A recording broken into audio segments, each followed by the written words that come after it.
was awesome. That was awesome. You guys are awesome. No, you're awesome. No, you are awesome. Sir, you are awesome. Seriously. Awesome. Awesome. Awesome. Everything is awesome.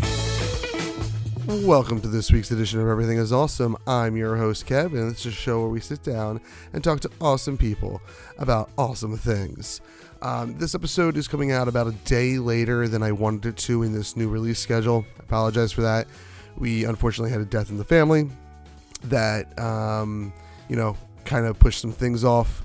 The funeral was a big reason for that. Also, I don't know, this not affected me the way that when my other uncle passed away 8 years ago affected me, but this is affecting me in a more, I think, profound way. I plan on talking about this a little bit and grief and stuff like that on, I would normally say TikTok at That Nerdy Kev, but I don't know how much time we have left there. I'll still post there. I think that I'll be moving that kind of content over to Instagram Reels or YouTube Shorts. Regardless, follow me at That Nerdy Kev. If there's a social network platform that I'm on publicly, that's the username at That Nerdy Kev. If you can't find me somewhere and you think that's the place I should be going to, feel free to hit me up on any other social media that I am on. Or comment on, the show, I guess. I don't know. Anyway, this one, talking about, coming to profound things about, life, during this funeral and loss of life. Part of that is because I am 40, and I would not classify this as a midlife crisis or anything like that. But it is weird that I am coming to terms with what being 40 actually means, and then interacting with a younger generation as we sit down, and we're about to speak to Saia, and I apologize if I'm mispronouncing that last name. It's been well over a year, not over a year, but it's been close to a year since we recorded this podcast, and I completely forget how to pronounce her last name. And if you guys don't really remember how I do these, I tend to record the intro, and then I'll edit the episode, and then I'll come back and record the outro. So I very well may have some things to fix in pronunciations on the back half of this show. Anyway, before we get to that, I just want to remind everybody that I've already told you where you find me on social media, especially since TikTok is going away. This show is also available on social media, but to be quite honest, I don't really update it that much. And if I do, it's usually automations for this show. The best way to kind of get a hold of me, whether that is to chit chat, ask questions about the show, to be a guest on the show, stuff like that, is through my own social media platforms at That Nerdy Kev. Again, if I'm publicly available on that social media platform, that's the username. Also, before we head into the next show, really want you guys to check out two other shows I'm involved with. Avatar State Radio, which is about Avatar The Last Airbender, the cartoon. We are, as of this recording, we have released 11 episodes that coincide with the first 11 episodes of the first season. I also do a show called Get 'Em Next Year, which is a Philadelphia sports and culture podcast. Leaning heavily towards sports, but we also talk Philly culture a lot. So if those things interest you, go ahead and check them out. Avatar State Radio, Get 'Em Next Year. With that being said, let's get right to it, shall we? Since we've recorded with Anna, she has gone on to release her first single that has just crossed 700,000 streams on Spotify. The name of that single is called The Reason, and just like the content that she has on her TikTok, and it looks like she's moved all that to like Instagram and YouTube Shorts, it is heavily in that mixed language, Spanish English, and fusing the two together to make this wonderful, wonderful song. There will be a link to that song in our show notes. So after you listen to this podcast, make sure you check out that song. It is a wonderful song. Without further ado, here is the long overdue conversation I sat down and had with one Anna Saia. The show kind of just starts whenever. Yeah. I took a podcasting class back in college, so I kind of know. Okay, so wait a second. This is going to be a great. I'm glad we're recording this because I'm going to be 40 this year. There was no such thing as podcasting classes in college when I dropped out. So there's podcasting classes in like real college. In real college, yeah, it's under, at least in my college I went to, it's under journalism and media studies. That And checks out. yeah, so it's becoming like a very big thing. I even took their social media classes. See, that I knew because social media is older, a lot older than podcasting. Like I feel like I was in high school when MySpace was like the social media. And God, okay. Do you want to know how old I am? let me guess. I'm going to say, I think this was probably in an email I read. You're in like your mid-20s, aren't you? I'm 22. 22. Oh, you know what? That was, I think I read it on TikTok. You had a TikTok video about your age. Yeah. Okay. 22. Okay. Wow. So you don't even know MySpace. I know of it from movies, really. That's all I got. Wow, that's strange. Because wow. So what? Well, obviously, one of the main reasons we're talking is because of like your huge TikTok following. So I guess is that like as a young person today, and I can't believe I have to say that because I always just assume I'm a young person today. Is that like? Oh, 100%. There's a ton of comic book stuff out in my living room. I have Batman stuff hung up on the walls. Me and my 12-year-old get along real well when it comes to nerdy stuff. Though it is funny to go on a side tangent when he's playing video games now, like Fortnite's big with.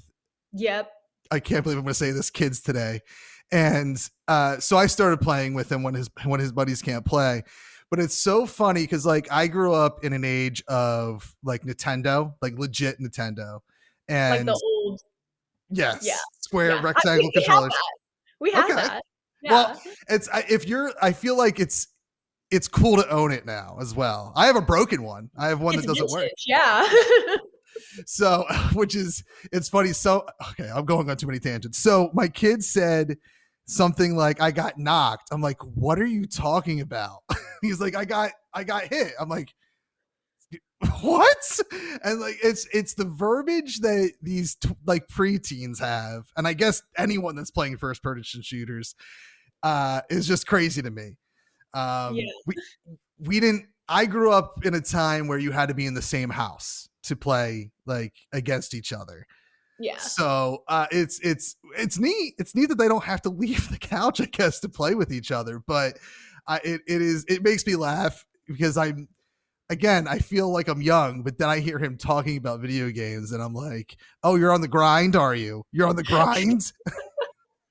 Yep. So, but yes, I don't know how we got on that. The huge age difference. So it's weird feeling. I rarely talk to people that are like literally the generation after me because I'm that border. I guess I think people call me elder millennial, which is nonsense. That's so funny. That's so mean. It is. I take to because I'm definitely I always felt like I was maybe Gen X because like I was born in 84, so that's like the border. But I find that like all the Gen Xers that I know today have like forgot what it means to be a Gen X, like to fight against the man. And they're kind of just terrible people now. Not all of them. Not all of them. Yeah. But so I find myself like there's a cool, I use that term very loosely, term called Zennial that I prefer. Yep. Yeah, I prefer that over elder millennial because that's mean. Yeah. So what's the original question? What is TikTok like today's MySpace? I mean, yes, because I guess like that's how I don't understand the like how big MySpace was. My first form of social media was Facebook actually. So The which worst was I one. guess was MySpace at one point, I guess. Kind of. I don't know if Facebook ever had that was the big thing with MySpace, like your top 8, and Tom had to be your number 1 or you were just a bad person. Yeah. Oh I god, had you don't know MySpace Tom? Oh, no. he's the oh god, he was the creator of MySpace, and he was like by default your number 1 friend because you could like on your profile display your top 8 friends, and by That is default he so was your funny. and so I don't think I think MySpace was the only one that did that. I don't think Facebook ever did. Yeah, Um, I got it when I was 12, oh and my it god. was literally just for connecting with my family at first, and then Mhm. eventually it just went straight into like Instagram and all of that, and then obviously TikTok. So yeah, I guess like now TikTok's like the really big one. Yeah, People, yeah. Facebook I feel is awful now. That is, I find it to be like it's I guess good for me to share pictures with of my kids with family. But then there's a fine line of uh people that post stuff that I don't like, and where I've gotten like Twitter or X or whatever you want to call it now, and like TikTok, those feeds are like I've gotten the algorithm knows that I don't want to hear anything about yeah. politics at all. So I like TikTok has turned into my social media of choice because it's just so easy to record for 60 seconds and then be done Mhm. versus having to think out a funny joke on Twitter or something like that. Yeah. Yeah, Uh, Twitter, I just have it's my private. Like I don't share anything on there. I just kind of go and just look at whatever's trending at the moment and just kind I of feel like Twitter has like died. Not necessarily because it became X, but I feel like it because it's text. I feel like you're just like are you what is a 22-year-old? Are you a millennial or are you God, whatever's after that? well, it's Gen Z. So technically Gen Z. I'm born Gen Z, but I call myself kind of a zillennial because that's the people that are like right in between, Yep. Okay. So that's the best way to describe My it. situation 20 years before you. Yes. I feel like the text-based social media is just not like it's again hard to like maintain a following there, and because you got to be funny, and it used to be 140 characters or less. Yeah, I mean now it's just everyone's attention span nowadays too is just it's dog shit. So everyone just wants to get like see like a quick funny thing on video and then that's it and move on.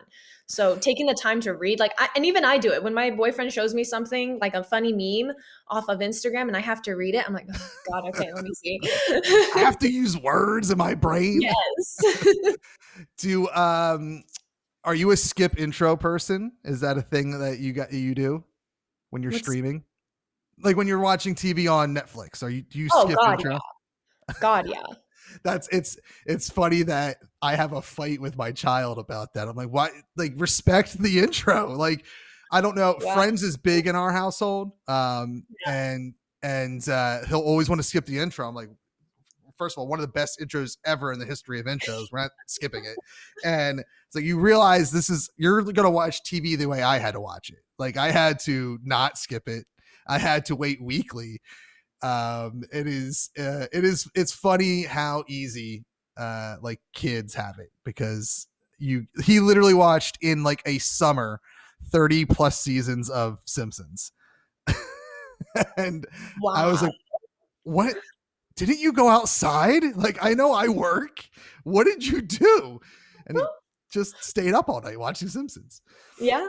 Yeah, that's kind of how it works. I mean, my boyfriend's kind of like you in that sense because he likes to watch the intro and my God, it's the same thing. There's nothing new. It is You know? So I'm like, this adds nothing to the plot of the episode. Let's just move on. It doesn't, but it's just something that's like ingrained in me. Unless like I'm in a hurry for some reason, but like if I don't know if I'm watching maybe that's it. Like when I'm sitting down to watch something, I'm not in. I want things to slow down because like I just had like a rough day and I just want to like zone out for as long as possible to whatever I'm watching, which may be the reason why I don't skip the intro by that extra 30 seconds of being brain dead. Yes. Yes. So how did you get your huge following on TikTok? Because I feel like that's a nut that, and not necessarily TikTok explicitly, but cracking social media, I feel, and this is coming from a 40-year-old, is tough to do. Like it's really hard to crack any social media and get it following. So what was like the secret for you? Well, for me, it was just finding something that I'm passionate about and wanted to educate people about. So in my case, it was my Mexican culture and encouraging people to embrace their own, even if they don't look like it. Cause I'm just like, when I tell people that I am half Mexican and that it's a big part of me, like it's always gotten backlash, or, sometimes they love it, and so for me, it was more of realizing that I love something about myself and I want to share that little piece online. Mhm. And a lot of people resonated with it, with what I was doing. So it's a little different than a lot of other creators who just, they sometimes they go viral for something just stupid, like I don't know if you've seen right now on TikTok, the strawberries and chocolate. It's just literally just a funny sound, and it's about to be the most liked video on TikTok. So it's No, I must have my algorithm not show me stuff like that. yeah, it's so randomized. But Right. when I was started going online and I started like documenting and sharing my parts of myself, that was what I wanted to be real. I told myself I'm doing this more so for me and for other people to Mhm. want to spread good in the world and change the way people see the Hispanic community. Because I mean, growing up, I didn't really have that person to, besides my mom, obviously, because like she's for sure a white passing Latina too, but she was from Mexico, born and raised in Mexico. It's different than Mhm. growing up here and having to feel like I have to prove it every day. But I wanted to have that with people. So, and I know I achieved that because I get people who come up to me and they say like, "Oh, you've helped me with my Spanish. You helped me embrace and just start talking more in Spanish, feel more confident," because I leave in the parts where I mess up because Right. I'm not 100% fluent, but I can hold a conversation. Will I mess up in it? Absolutely. Will you still understand me? You're damn right you will. It is an attempt. Well, obviously growing up with it in your household, it's a lot easier to pick up. As so, I'm from an Irish descent. So I am a pale white boy from Philly, but my ancestors are pale white boys from Ireland. Mhm. And but growing up, obviously they I assume they still push like learning a second language in high school specifically. And I took 5 years of Spanish and could not hold any conversation whatsoever. And I'm talking the year after I graduated, we took a road trip down to Universal Studios in Florida. And this poor Hispanic woman was trying to get into a locker that you use your thumb to open. And I'm like, I was trying to say thumb, fingerprint, whatever. And then she's just looking at me. I was like, Manito. And I realized that like in my head, because I knew mano was hand, and Yeah. I was like, so little finger makes sense, and or little hand or whatever. And just I walked away feeling like the biggest asshole because I had 5 years of a language and could not help this poor lady.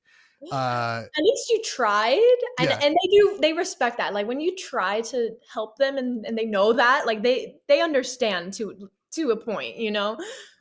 Yeah, it was an eye opening moment for me, and I even remember like so in my high school when you take 5 years of a foreign language class, that fifth year is honors, to which I went up to my teacher or my guidance counselor, said, I can't do this because I think the other 4 teachers just passed me to pass me. And in a class where we're not allowed to speak English, I'm going to fail.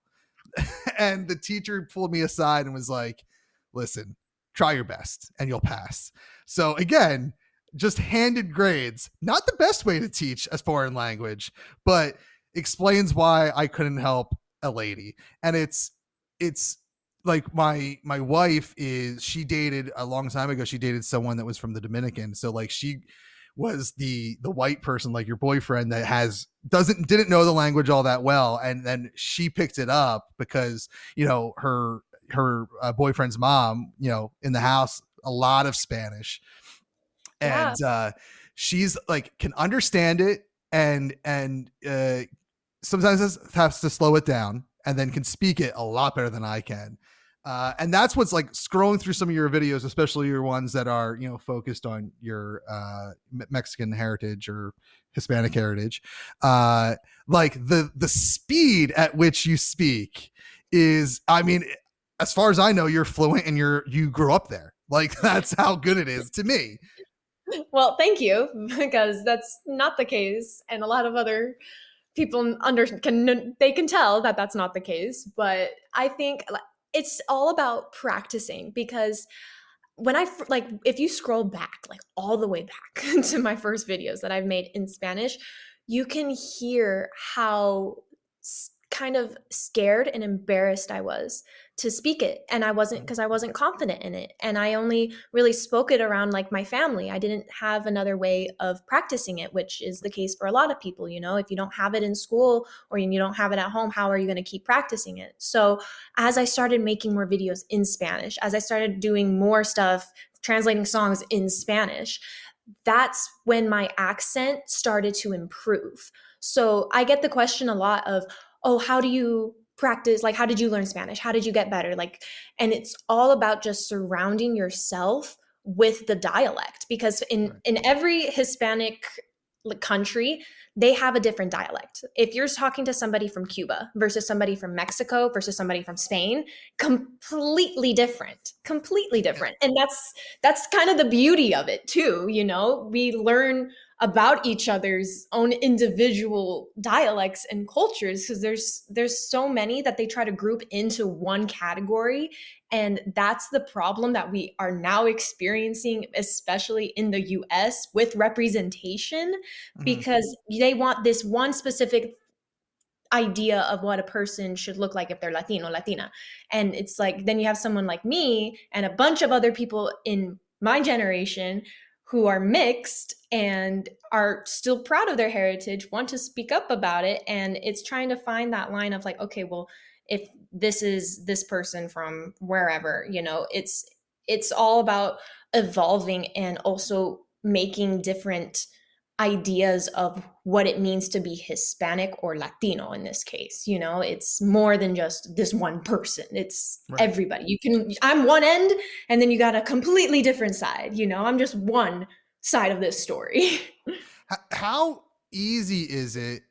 I have to, and this, I guess, because it's got to be similar to like in America, when I go down south, like there's a different dialect to a degree, but I can pick it up. Is it easy to pick up the other dialects that are like a Latinx language? Yeah. I mean, now that I've know a lot of like the Mexican dialect, because that's all I grew up around. When I visit my cousins down in Florida, because that's like a huge just melting pot mixed of bunch of different Hispanic cultures, I can hear an accent. Like I can tell if someone's from Venezuela or someone's from Nicaragua. Like you can pick it up. So you can pick it up, and the actual, so like, because there are different words for, like, to say, this is a bad example, but potato could be different in your dialect versus someone else's dialect, right? Or am I misrepresenting this?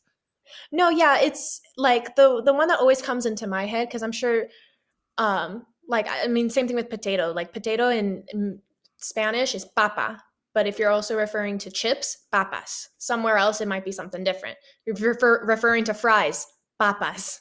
That's like, it's all the same type of thing. It's all like that. But if you're saying like for me, in the Mexican culture, at least the Mexican dialect, when we say bug, we say bicho.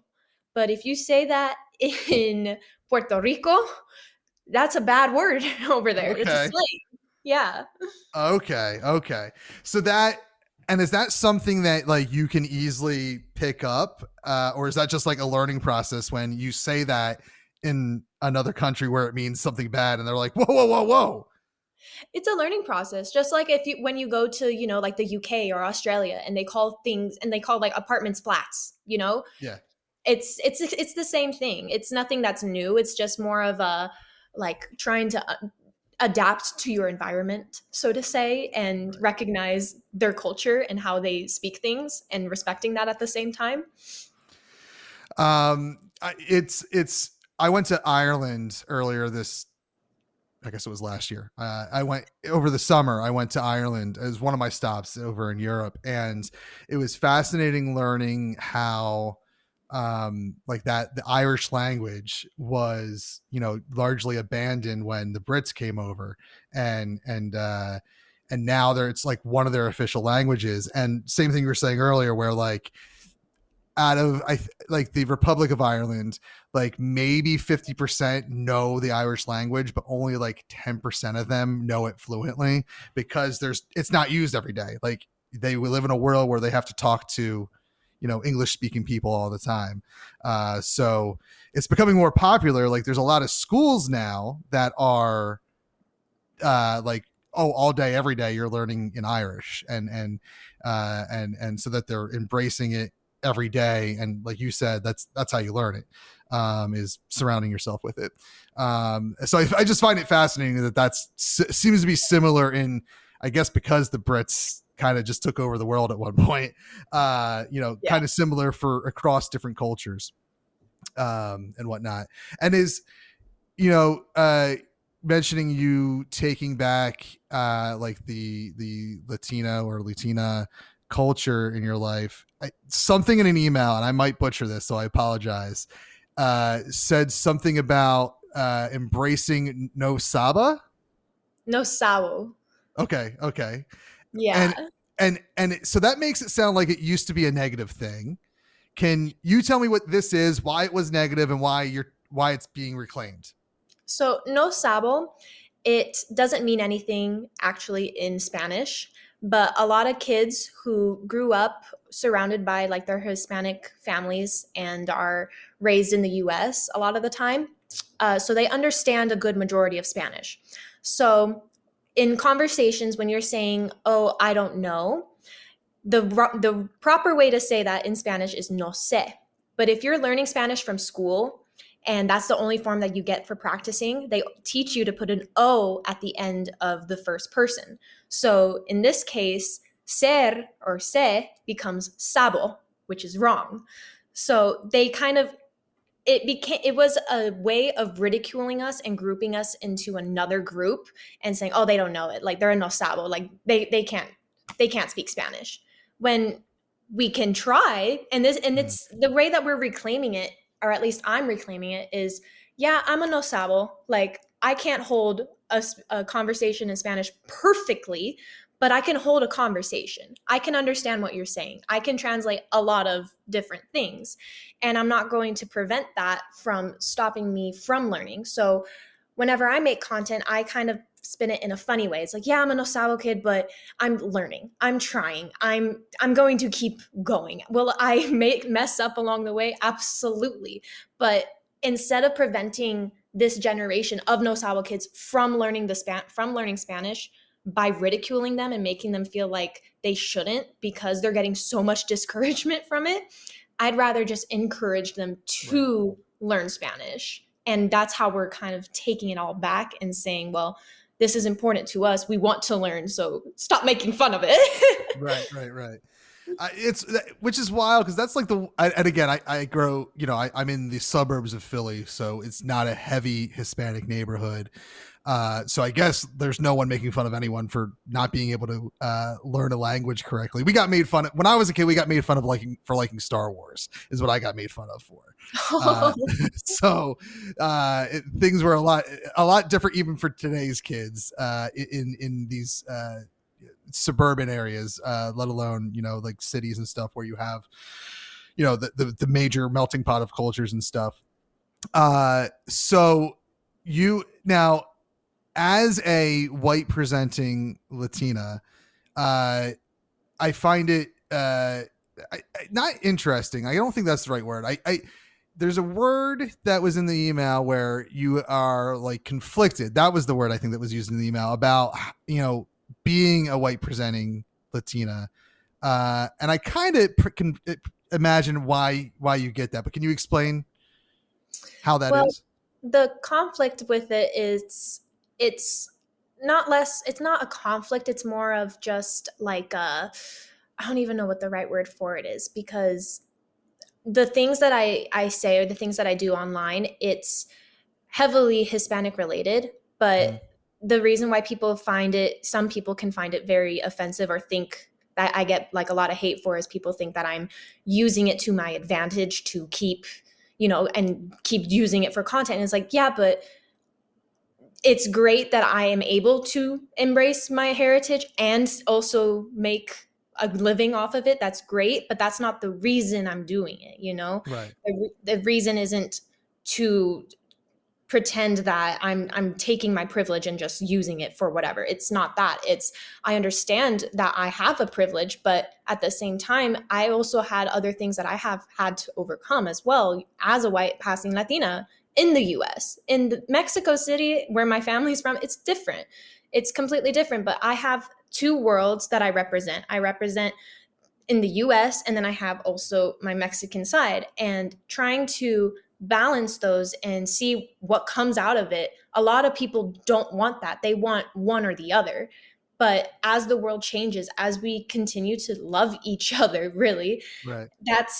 I'm the outcome that comes out of it. It's people like me and people who want to be proud of who they are and at the same time teach their own kids about it, because I'm going to teach my kids about their culture. Like, yeah, they're going to be part of it, obviously, but that doesn't mean that they can't celebrate things and still feel connected to it, because I've always felt connected to it. Well, and it sounds like you grew up in a household where like it was very much embraced to like have the Mexican culture there. It sounds like your mom was very okay. Wait, okay, maybe I'm wrong. No, you're right. The thing is, though, we didn't have a choice. My dad's side, my parents are 19 years apart, first off. Okay. So the people on my dad's side, mostly dead. So I didn't really have a good connection or strong connection with them anyways. But my mom, like, from the minute I was 3 months old, we were on a plane to Mexico City for my baptism with my primo. Like, that's how it was. That's, my cousins are like my brothers, and they're all of them are from Mexico. Me and my sister are the only ones born in the US. Okay. And it's what I found interesting, just again, scrolling through your TikTok, is there, you had a video where it was something about how you look like your mom. So you have a picture of your mom, and I assume she's 100% Mexican. Like, 100%. Right? Yeah. So, and like, I, being an ignorant person, always just assumed, oh, you're going to have a tan. Like, you're going to look like you're from Mexico. And I like looking at the picture, I'm like, she looks like she's from Ireland. Like straight up blonde hair and not like white presenting. Yeah. And I've been to Mexico. It's not like I haven't gone. Now, I probably didn't go far I went to like a resort, and I went into like the main shopping spot. So I didn't go far. So I don't know what outside of the resort town or like vacation touristy area looks like. But it was my ignorance surprising me in a good way. Like it's neat that I mean, at least from an outsider's perspective, I don't know how it is when you are a white presenting Mexican. Like, I assume it might be a little bit shitty when you come to America at first. It was a shock to my dad's family for sure, because he told them like, hey, yeah, I'm gonna be bringing home my wife, my Mexican wife, and they look at her and she's she's white. But yeah. again, it's like you said, it's sad that it is ignorance at the end of the day, but that ignorance is fueled by the misrepresented side of Hispanics, because Right. that's why people are so surprised and are so like, you can't be Hispanic, you're too white. I'm like, what do you obviously we probably don't descend from like Aztec Right. people in Mexico, probably not, probably have like a very little amount, but my mom's 100% born and raised, my grandpa 100% born and raised, my great grandpa 100% born and raised. But if you go, I think my great grandpa, he might have been from Russia, and that's where one side of my mom's heritage is. That's not including her mom's side, Right. which is again 100% Mexican. Right. And it's the ignorance does come from the fact that Hollywood, which is where a lot of us get our culture from, unfortunately, I guess, it does represent Mexicans and Hispanics as colored, tan, not white presenting at all. It's very rare that you see someone like you who is representing a Hispanic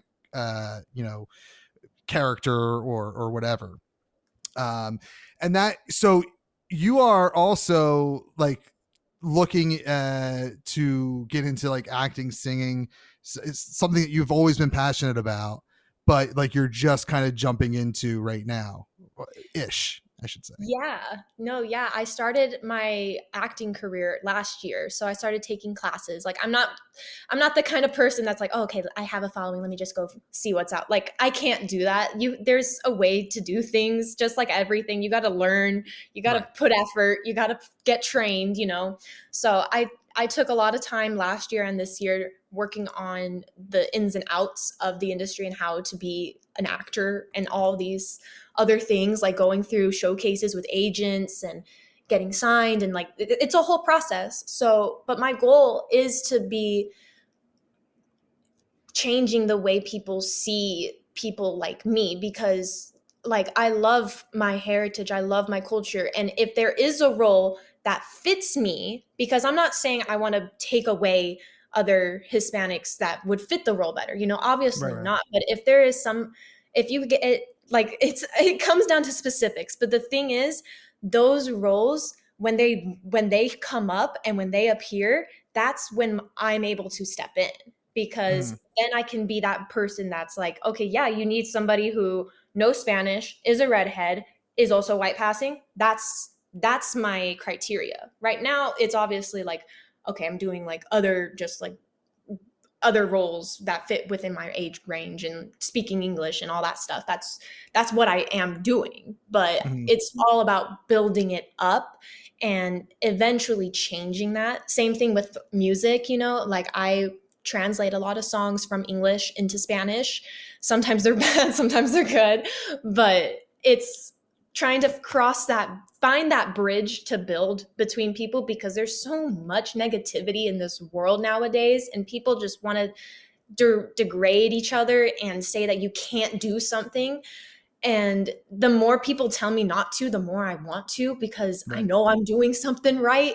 Yeah. I know that I'm not hurting anybody. I'm just educating people about it, because I don't want another little girl to grow up and think, oh, I won't be able to. I'm too white, or I'm too this, I'm too that.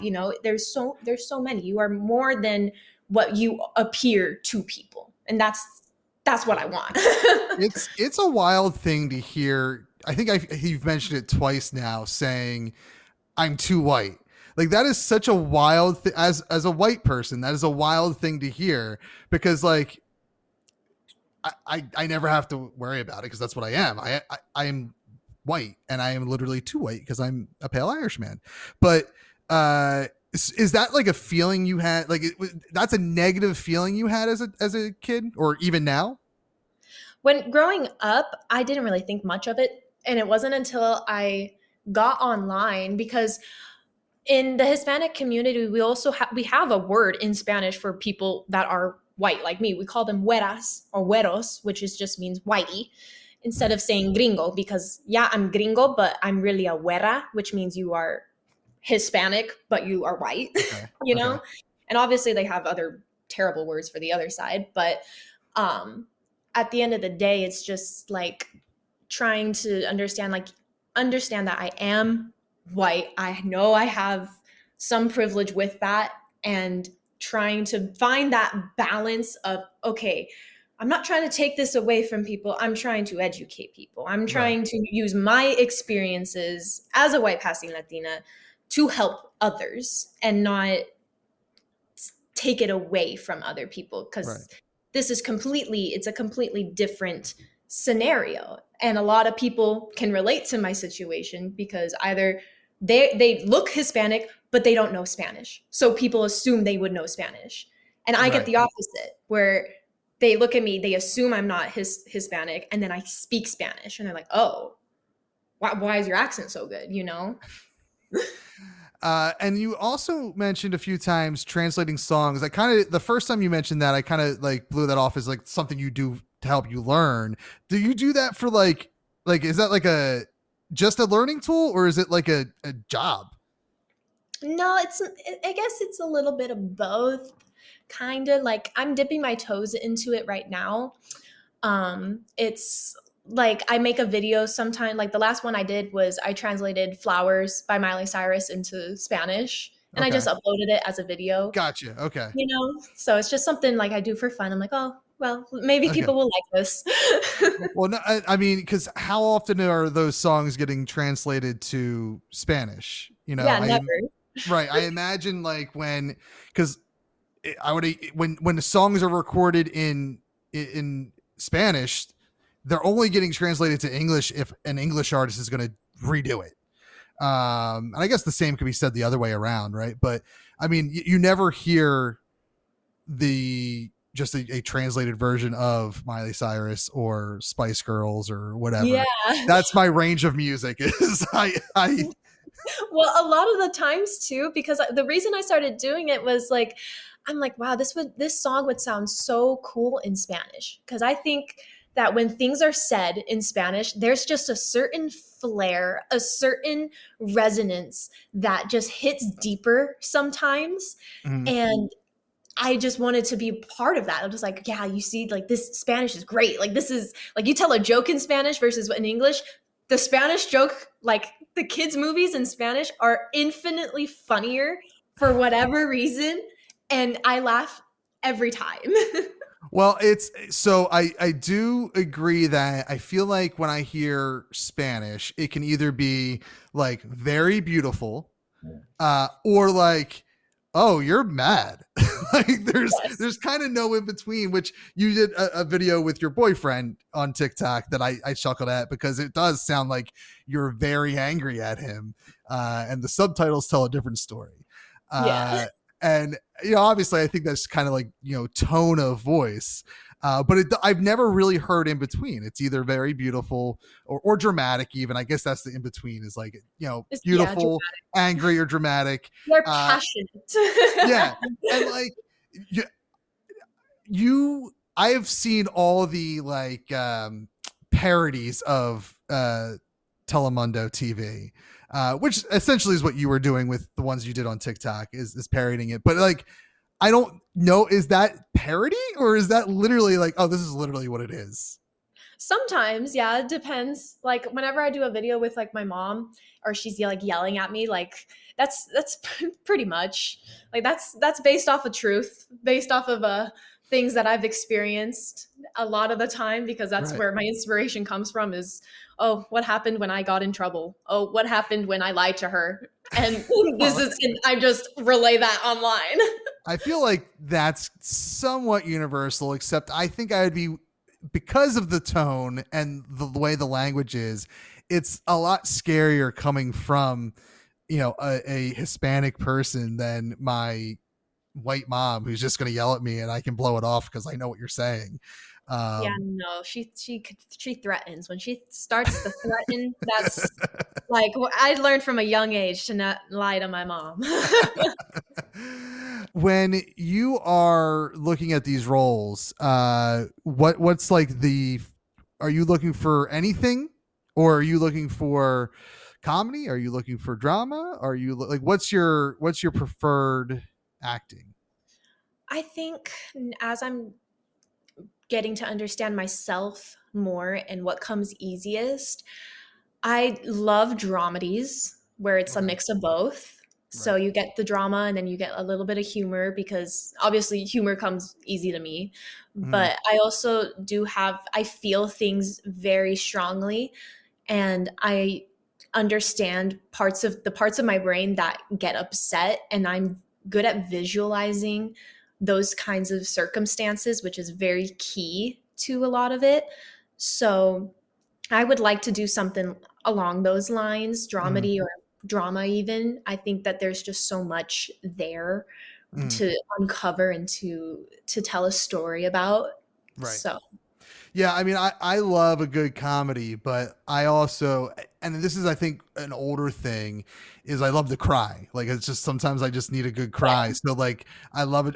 But I say this as a person who watched the reboot of the Muppets with Jason Segel, and I cried during Kermit's speech at the end of the movie. And so I say this as a person that literally cries at anything. This I'm the might be same. why I like to cry, because that's not a drama at all. It's just a really good speech about friendship. Yeah, no, I'm reading a book sometimes and I'm just like, "Oh my god." Like I just feel so much, and that's just it's beautiful and it's hard, but Eh, it's human at the end of Well, the so day. what's crazy is I can't, and maybe I'm not reading the right books, but I don't cry when I read. Like, I read, and Oh, I'd say most of the stuff I'm reading is probably like fantasy or like horror or mystery or something like that. So I don't think it really lends itself to a lot of crying, but it is certainly the visual. If visual art gets me, every now and then audio does. Every now and then audio can get me if it's really good, but it's yeah. always like I'm a big Kevin Smith fan. Uh, who do you know who Kevin Smith? I'm not good with names. I'm not good. He's the writer and director of Clerks, which is a movie from 1994, so before you were born. But Chasing Amy, Mallrats, these are all movies from like the 90s, so it's probably not helpful for Yeah. you. Yeah, I'm like looking at I don't know any of these. yeah, he's a, I mean, he was definitely like the voice of Gen X for sure. But anyway, like Chasing Amy is like one of his most serious movies, and like that is one that I will throw on and like, oh, okay, here's Ben Affleck's monologue. I know I'm gonna cry during it. Oh, Like there's certain movies I put on that I know that's gonna make me cry because I just need to. Sometimes you just need to let it out, and sometimes it's just Kermit that does it for you. I don't know. yeah. Um, Yeah, uh, I was watching Modern Family the other day and I started crying at Modern Family. Yeah, that show, and I never really got into Modern Family. That was one that escaped me. But TV, unless it's like, because that to me, all I know it is a comedy. Like it's a half-hour comedy, right? Yeah. So I don't, those ones I never like. Maybe Friends got me once, but it's rare that like half-hour sitcoms can get me, because really their purpose isn't to make you cry, right? Yeah. It's to make you laugh and forget the world. I honestly can't think of a TV show that is made. I'm sure there's got to be one, because again, I cried with Kermit, so I got to be a TV show that has made me cry. But it's usually movies that get me, and it's usually like the things that you don't expect, like Kermit. Like Kermit, yeah. It's Yeah, the things yeah. that you feel, you're like, wow, why is this frog just being so majestic right now and hitting me in my feels? Or Yeah. oh my god, wait, Spy Kids? Stanley Tucci, man. Stanley Tucci. So I was definitely too old for Spy Kids. Oh, That being said, it's been on in my household at some point because the kids discovered it on Netflix. I don't remember who he played in that movie at all because it was just on in the background. But well, there was this line, and he says, he's like, do you ever think that God stays in heaven because he's afraid of what he's created? That's Like- a heavy line for Like, a kids you're movie. gonna drop that in a kids movie? That is a heavy, and you know what? I keep referencing your TikTok because I did scroll through it over the last few days. But that references another video you had with Shark Tale, I believe. Yes. And now again, I've watched that movie. Do not remember anything about it because it was just on kind of in the background one day. I'm a Will Smith. He's a Philly kid. I'm a Philly kid, so I'm of course always going to support a Will Smith movie. But it is like Toy Story 3 specifically is When they a hold movie. hands. Yeah. Yes. It's literally the movie. I'm like, oh, okay. A bunch of animated toys are making me cry right now. Yes. And it's Pixar does it really Pixar, well. right in the feels. A lot of animation movies and I would say newer animation movies, and they might not be. I say that again because in the 90s. And before, I don't feel like animated movies were really there to like have deep emotions, and like make you feel anything. Like Aladdin's great, probably my favorite movie of that generation of Disney movies. But it's never out there to get you. The only thing that makes me cry about it is that Robin Williams is gone. Like that's the only thing that makes me sad about that movie. Whereas today's animation, like I would say from early 2000s and on, is really where like they embrace like the heavier subjects. Like I've never watched until recently Avatar: The Last Airbender. My buddy is getting me into it right now, and I'm like, so you're a fan of that series. I love that series. Okay, so I literally just watched episode 4 of the first season today.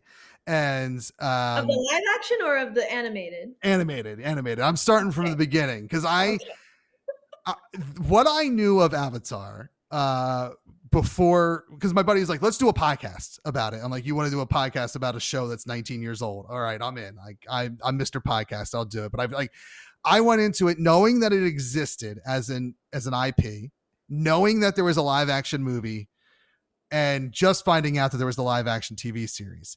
Thought it was inspired by like anime, like an original anime show from back in the day. Found out that it's always just been like that show that I'm watching that was on Nickelodeon is the first version of this show, and it's a Western animation inspired by animation or anime. I literally knew nothing. I knew there was an airbender, and I didn't know what that was though until I started watching it. But there's an episode 3 is like the first like heavy episode for a kid. Like it deals with death. Like it deals with the fact that Aang has to realize, oh, I really am the last airbender. Like my mentor is dead. Like there's his skeletal remains.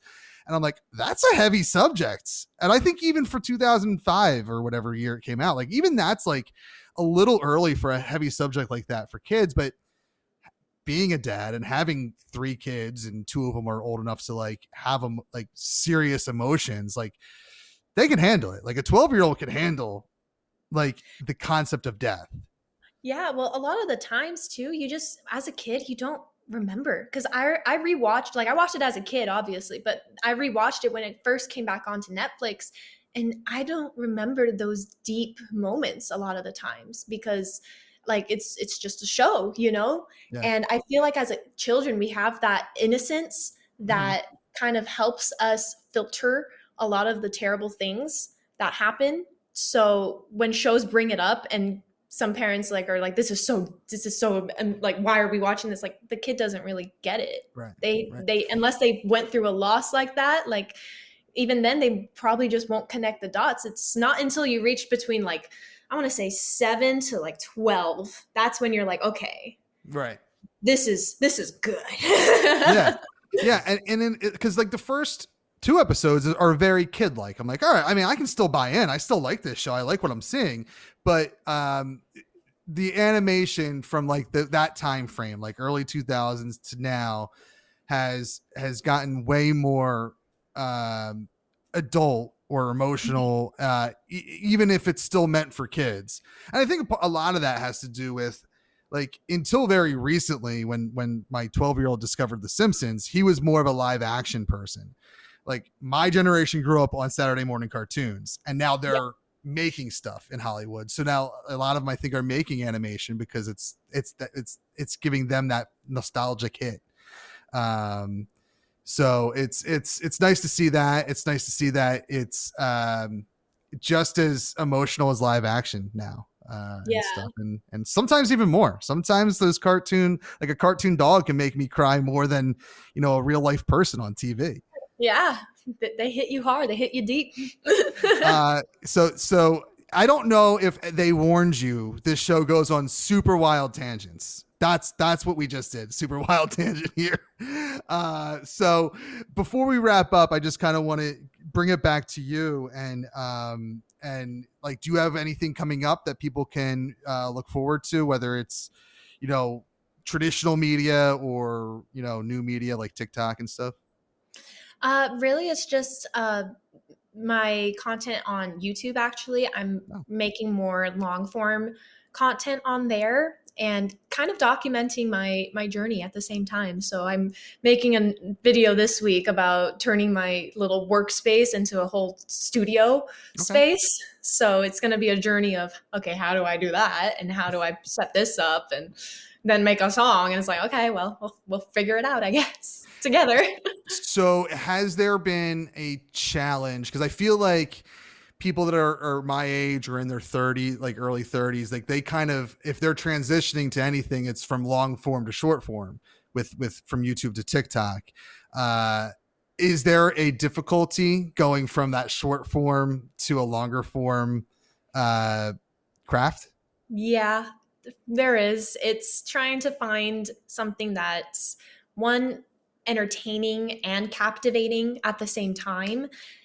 So, but and I know it doesn't do as well. It doesn't go like viral like my other my shorts or anything like that either. But again, that's what shorts are for. They're at the end of the day, they're for going viral. They're for just sharing a snippet about your life. Whereas long form content, it's supposed to be more engaging and more deep, which is what I want for my channel, especially. Right. Well, I feel like YouTube had its moments for things to go viral. Like there was a time when there wasn't short form like that. Like it wasn't TikTok. Vine, I think, is like kind of what made short form popular. So like YouTube, while it's still like the number one video service as far as like that's concerned, I don't know that YouTube videos necessarily go viral anymore because of TikTok and any other like Instagram reels and Facebook reels and stuff like that. But I think that's a good thing because I think you're getting a more connected audience through YouTube because they're there for a reason. They're there for an engaging video and an entertaining video and whatnot. So right now you're kind of doing like more of like a vlog type of series for your long form stuff. Do you foresee yourself? And that's the nice thing about today's world. Is anyone can really be a creator and a filmmaker and stuff. Are you planning on doing any long form like scripted content on your channel? I've definitely considered it.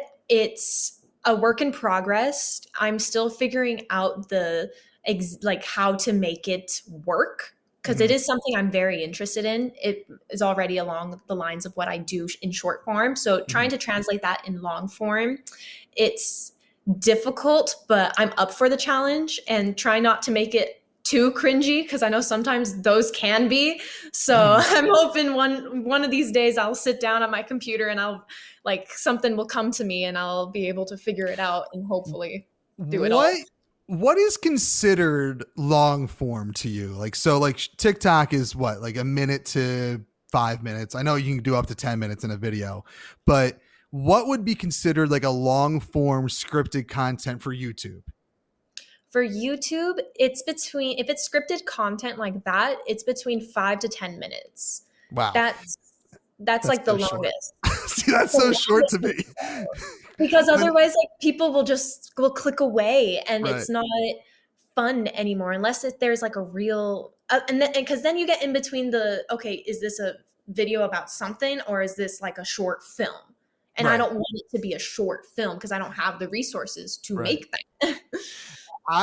When I was in my mid to late 20s is when I really was like, oh, I think I want to like do like film. Like I want to be a writer director, which 15 years later, still working on it. Then it was like, oh, I'll do a web series, and a web series. Then I was like, oh, I'll base it off traditional TV. I'll do a 22-minute thing. So to me, that's traditional long form is like a 22-minute thing, and 5 to 10 minutes seems so wildly short to me. Because I'll sit there on YouTube and I'll watch a 5 to 10 minute video as I'm watching TikTok, like as a thing. And if it was longer, if as long as it's engaging, I would probably continue to watch it. So it is going back to like almost the beginning of our conversation. It is funny how things have changed so much in a short period of time, because there's not less than 20 years older than you. And there is that generational difference of like, oh, I'm good. Like I want something that's 20 to 30 minutes long, and you are doing 5 to 10 minutes long. And it's just funny, I guess the attention spans of and maybe not attention spans, but what's considered the norm, I guess, these days. Right. Yeah. And who knows? It's so it can all change again in like 2 years, you know? Yeah. Everything's changing. Now, oh, you know what? This is more of a weightier question as we get ready to end this. But with like literally yesterday, there is stuff going on in Congress and with TikTok. As someone who I would imagine you feel like you're a TikTok creator, right? What is the feeling after yesterday's ruling in the House? I'm so just I'm at a loss for words, because they felt the need to bring TikTok as the number one issue and make that what people are more concerned about versus other problems going on in the world. And it is so disheartening that a platform that they're claiming is taking information, after going through a whole trial proving that it doesn't, that right. American companies do exactly the same thing. You know, it's just, and I'm not, like, people ask me if I'm worried about it a lot too, but I choose to live my life day by day.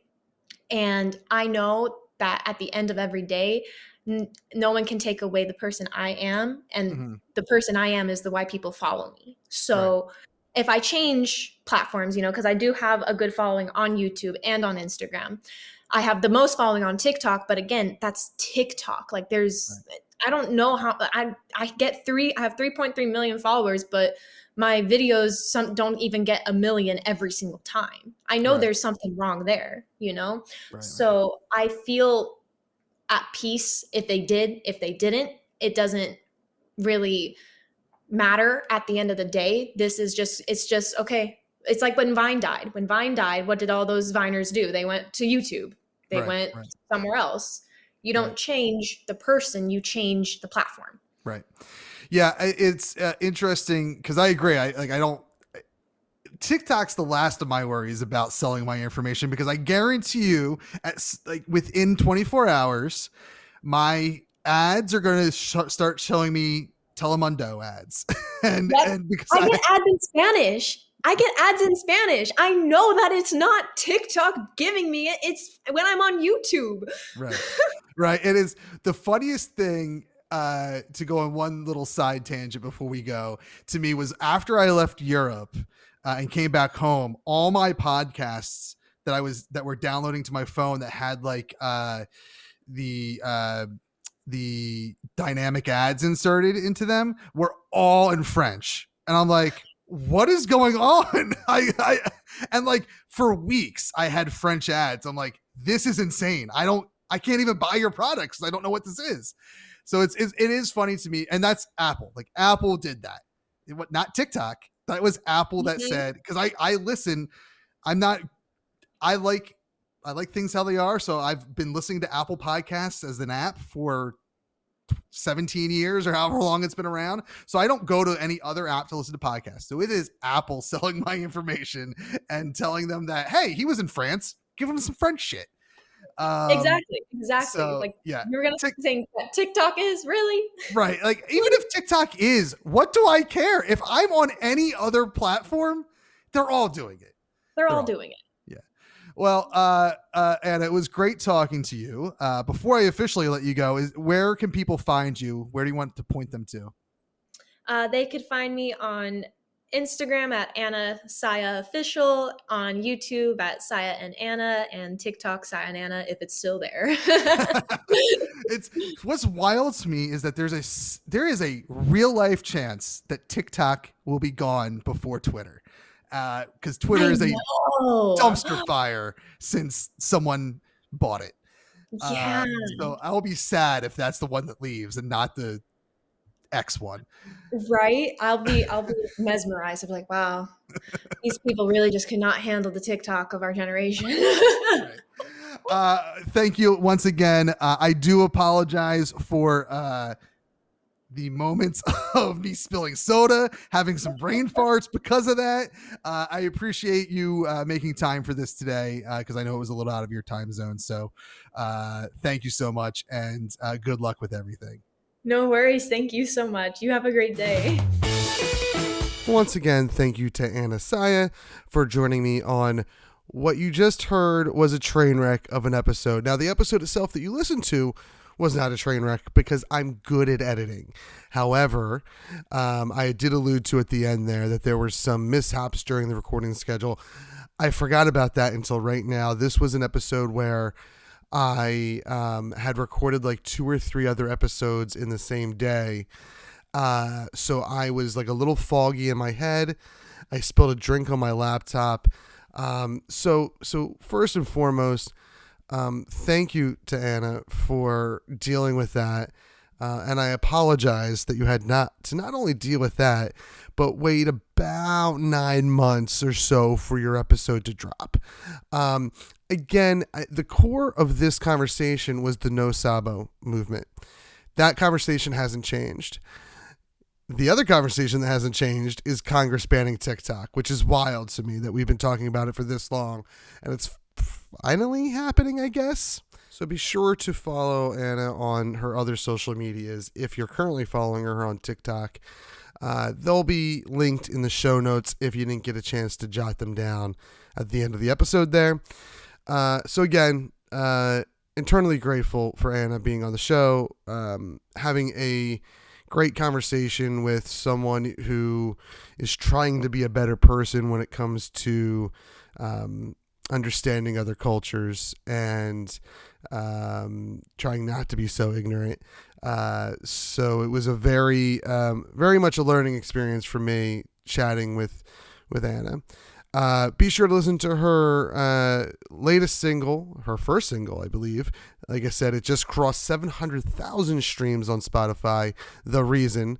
And it is a wonderful, beautiful song that is mixed Spanish and English. And it's a wonderful, beautiful song. I listened to it before I started editing this piece. All right. So where do we go from here? We will be, and I forget the recording schedule that I have. We're actually not going to be dropping too many new episodes in the next few weeks here. However, every year Mike and I sit down and record a best of 2024 and a look ahead to we don't do a best of 2024 every year, but best of previous year, look ahead to the current year. We'll be doing that, I believe, this week, and we'll be dropping maybe next week. If not next week, the week after. We try to keep it timely to, the new year. And then aside from that, I believe the only other new content that we have coming down the pike will be our anniversary episode sometime in February. February 1st is the anniversary of Everything is Awesome. However, near the end of February is when we'll be dropping that. The other content that we're dropping is going to be all these episodes that people took their wonderful time to set aside and sit down and record with me. People like Mike from Doom Thugs podcast. He's been a guest on the show before. They've switched to a monthly format. Ben Beck from the Willem podcast. He is a moderator for Fan Expo and a bunch of other conventions. It didn't get it out in time for 2024 Fan Expo, but we'll get it out in time for the 2025 Fan Expo. Tonya Todd, Jordan Spector, and Brittany from the Grim Philly Tours are just a few of the episodes that we'll have dropping in the next few weeks here. We have enough episodes to get us through the original season 2 schedule of about mid-June. Take a couple weeks off, and we'll come back with the 18-year anniversary of Kevin podcasting, which is crazy. Just absolutely crazy. July 1st will be 18 years since I started podcasting in 2007. Technically, I started in June of 2007, but we first started airing Happy Hour with Steel Tip July 1st. Anyway, I've kept you here long enough. Thank you so much for listening. We'll be back next time, and I promise you I will eventually have a pre-recorded message to tack on the end here of where you can find us and all that stuff. In the meantime, make sure you just follow us on the social medias that we're on, at Awesome Podcast or at Real Awesome Pod. Though, if I'm being quite honest, the best way to get a hold of me is at That Nerdy Kev on the social media platform of your choice. Unless I'm not there, should I be there? Let me know. And of course, we'll see you next time right here on Everything is Awesome, only on awesomepodcast.com.